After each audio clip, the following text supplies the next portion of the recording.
My skin is black. My arms are long. My ears weak. My back is strong enough to take the pain. Afflicted again and again and again and again and again and again and again. What do they call me?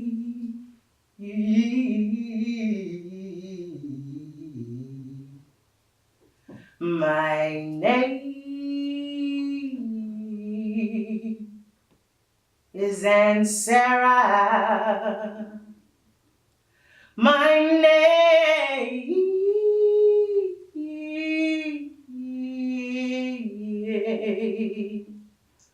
is Sarah. And Sarah.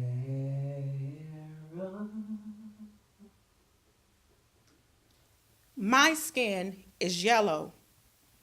My hair is long. Between two worlds, I do belong. My father was rich and white. He forced my mother late one night. And what do they call me? They call me Sophronia. Raped, stripped, whipped. He made us hate you, bright skin and flowing hair. How dare he attempt to annihilate, humiliate, and infiltrate Africa? Now after her, Sophronia, black skin thinks she too dark. Brown skin thinks straighter hair is more acceptable because straight ahead be America's beauty standard. Light skin, lighter, lighter, hotter, hotter. He prepares Sophronia for her looks. He prefers her for her looks. So he prefers the look of oppression, the look of force, the gaze of torture. Ain't nothing pretty about rape. He thinks she wears it well. He wants her yellow skin and long hair tucked tight in red bottoms, tap dancing and fooling about, but we all wear bloody shoes. Sandra Bland wore bloody shoes. Tanisha Anderson wore bloody shoes. Yvette Smith wore bloody shoes. We overcome. We contour that yellow skin with African undertones. Sophronia, she be beautiful with kinky kinetic coils at the root of that long hair, that one drop rule. Africa makes everything beautiful. He can never annihilate, humiliate, infiltrate Africa. There is gold in my skin. There is strength in my bones, alchemy in my veins. I am Sophronia revisited. My skin is tan. My hair is fine. My hips might invite you. Mouth like wine. But whose little girl am I? Anyone who has money to buy. What do they call me? My name is Sweet Thing.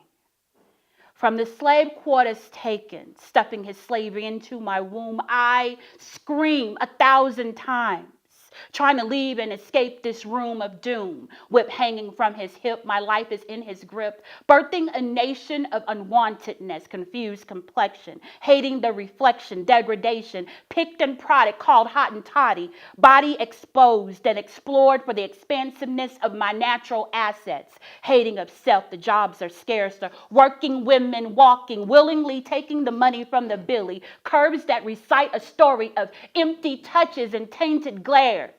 Numb from drugs to calm the rough pregnant seas, we see the vision. Nothing is pleasing and we're wheezing from the pressure, covered in the treasure of secretness. What do they call me?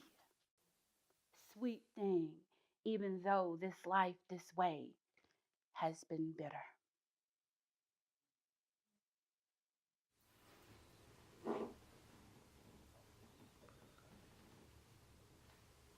My skin is brown. My manner is tough.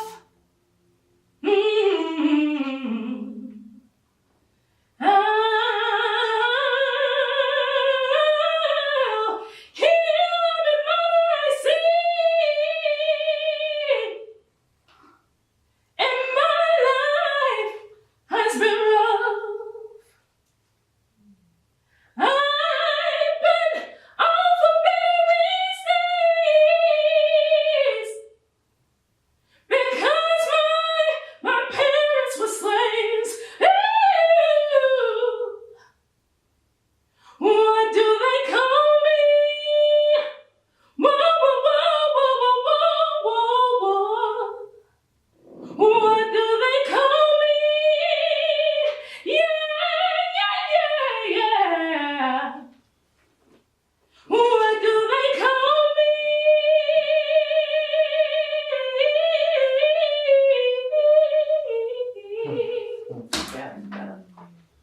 My name is Peaches. Yeah.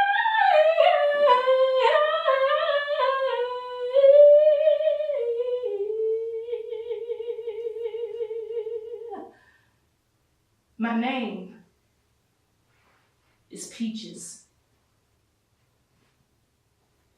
What do they call me?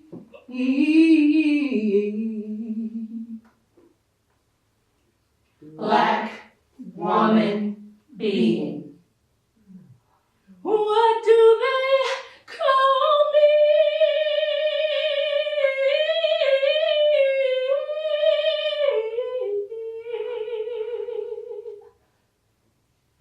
Black woman being. Black woman being. Thank you.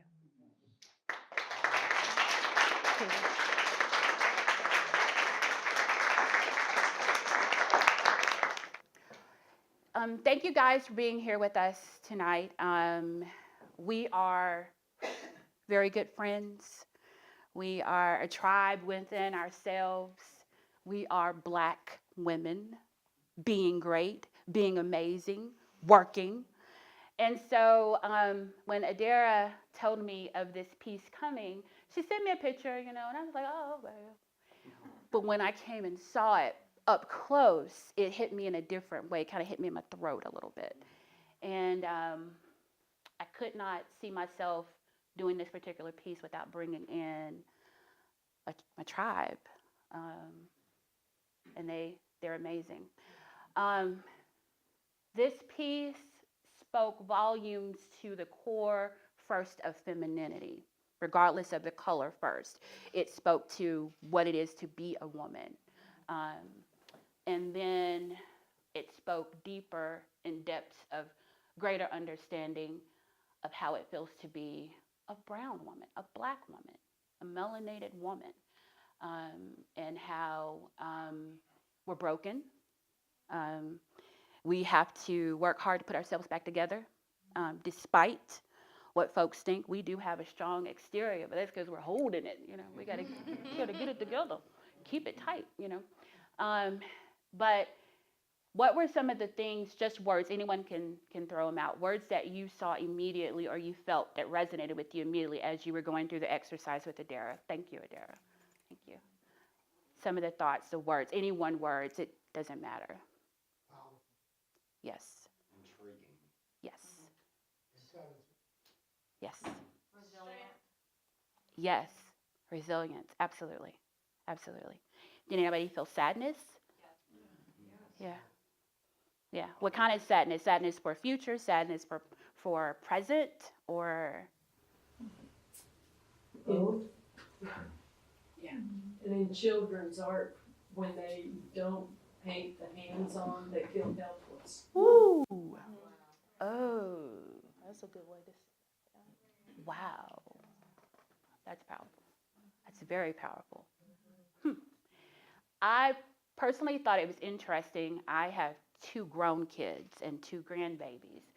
And so coming with that, you get stretch marks. And so I noticed a branch across the stomach, and it kind of reminded me to love my stretch marks, to appreciate their growth, and understand them, not try and hide them or, you know, phase them out. chime in. Please, For please, me, please. immediately I saw brokenness. A woman's how we're stretched in so many different directions and how we have to keep it together. I saw also the complexity of a woman, how we have many layers. When I saw the tree, the tree was what got me, that it's wrapping her in the ground. I saw that we're stock, we're solid, that our roots go deep. I also saw where maybe it's transitioning from a field slave into a house slave. I wasn't quite sure about the timing of it. However, there's still the field in us, no matter where we are.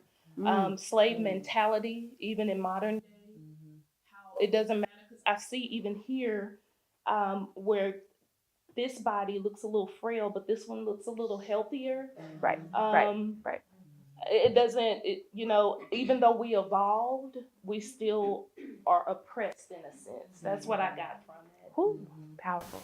And I think what resonated for me when I first saw it, we talked about the door knocker up here in the corner. Yeah. And a lot of times, that was used to gain permission to move forward. Mhm. And a lot of times, as women, especially Black and brown women, we ask permission to be whole and to be bold, and that's something that we shouldn't have to do. You show up who you are and your authentic whole self, and that's a gift. Unapologetically. And unapologetically, so we don't have to knock or get permission for that. Keelah. So just kind of dovetailing what Kanika just said, with that door knocker, I asked them, to look at the contrast of the opulent door knocker as opposed to the rough background. You see the exposed brick. You see the roughness of, I don't know if that's like supposed to phase into stonework, but it goes on into the old newspapers, and then with the tattered wallpaper. And so it's kind of like a transition and a contrast, a dichotomy, and that just leads to the differences of the 4 women. And how you have Aunt Sarah, and you have Sophronia, and you have Sweet Thing, you have Peaches. And this picture is it just beautifully reflects their contrast as well. So I think it pulls it in. I took a moment, when I came in the first time, I had to take a deep breath. I was like, all right. So the contrast between the two, though, this is showing a progression. We're not that anymore, even though we know it, but we're not that anymore. We are here, and we still have to push through. I noticed with the newspaper, and it hit me really hard when I said it out loud. Sometimes it comes to you because you live in it in a way. But I was like, broken women, broken Black women, like old news. You know what I'm saying? Like, it's been that way. And it's up to you, Black women, to change that narrative, to fix it. This is deeper. When I first saw it as well, I was thinking to myself, people are gonna be like, oh, this is a dirty picture, the obvious. And then I was like, you know what? This is deeper than nipples. You know what I'm saying? It's much deeper than that. It's deeper than the yoni. It's deeper than that. It is a core of strength. Everything about this speaks tenderly about being strong. And when we picked that song, it's funny how things happen, synchronicity, I say. Kanika said it out loud, I don't know, a couple months ago, a while back. We need to do for women. And I was like, yeah, And then we all sat together again, and I was like, we're going to do 4 women. And then this picture, and we were like, oh, so that's what was supposed to happen. Got it. And it fits so perfectly because each of those women in the song were extremely strong in their own way. Their own way. I feel like Peaches embodied the bitter and anger of all of us in that song. My character, Sweet Thing, she possibly could have been molested, and thought that that was what she was supposed to do, that being promiscuous, that's what she's good at. So let me go ahead and make this money, make these coins like this. And so that was how hers. Sophronia, I felt like, go ahead, Keelah. Go ahead, tell me about what you feel about Sophronia. Well, Sophronia, when I kind of thought it through, it was a lot. So, she's a product of rape, and also through that product of rape, with, outside of racism, we have colorism within our own race. Absolutely. How dark-skinned women and light-skinned women go back and forth about what's more beautiful. And so, because of that rape, it bred, something more ugly between women who should share sisterhood. Absolutely. So just being conscious of the fact that beauty is within, that we are all beautiful, and that we should not be using things like color and hair texture and any of that stuff to separate us. Absolutely. Absolutely. We're stronger when we're unified. So that was one aspect of Sophronia that I got. And also another aspect was the men, the men who have a part in setting these beauty standards in media. Right. Got the newspaper from that, how Absolutely. they're exploited in the Absolutely. media of what's beautiful. And it's causing problems amongst women. It's causing women to commit suicide as young women, as older women. It's causing women not to be able to walk into their purpose work because they feel like they're not good enough, so they don't show up or speak up in the conference rooms or the boardrooms or in the meetings because we've always been taught as women, you want to be submissive, you want to be on your best behavior, and if you're too loud, you're a problem. So, Basically. Yeah, so that's what I got from that. Tell us about Aunt Sarah. Everybody's got an aunt that's like I super know. strong. I know I got like 2, and I'd be looking to them for strength.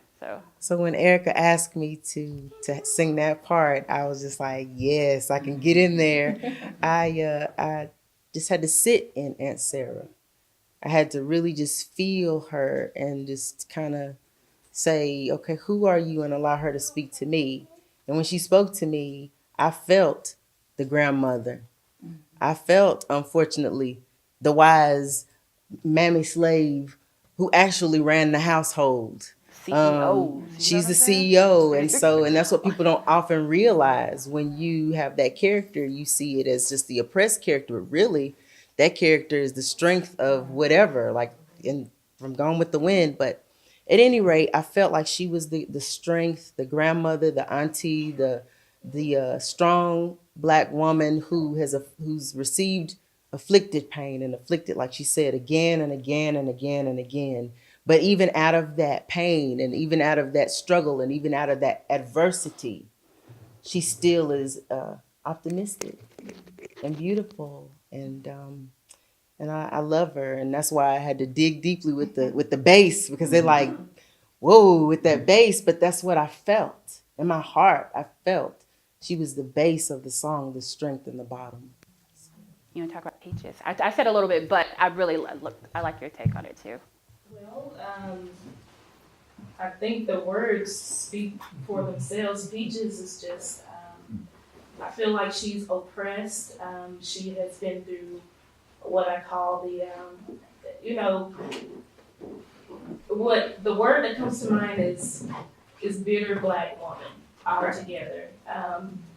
It's not like she feels like anything's owed to her, but in another hand, she's tired of being broken. She's tired of being downtrodden. She wants to see the light at the end of the tunnel. When I thought about the character, I can only get into character when I can identify the character with myself. And I try so very hard. It's like so very hard to maintain a posture of strength when deeply in the inside I'm broken and hurt. And it's like Erika said, it's like you gotta kind of get within yourself and build those pieces back together the best way you can. And be as true to yourself as you can.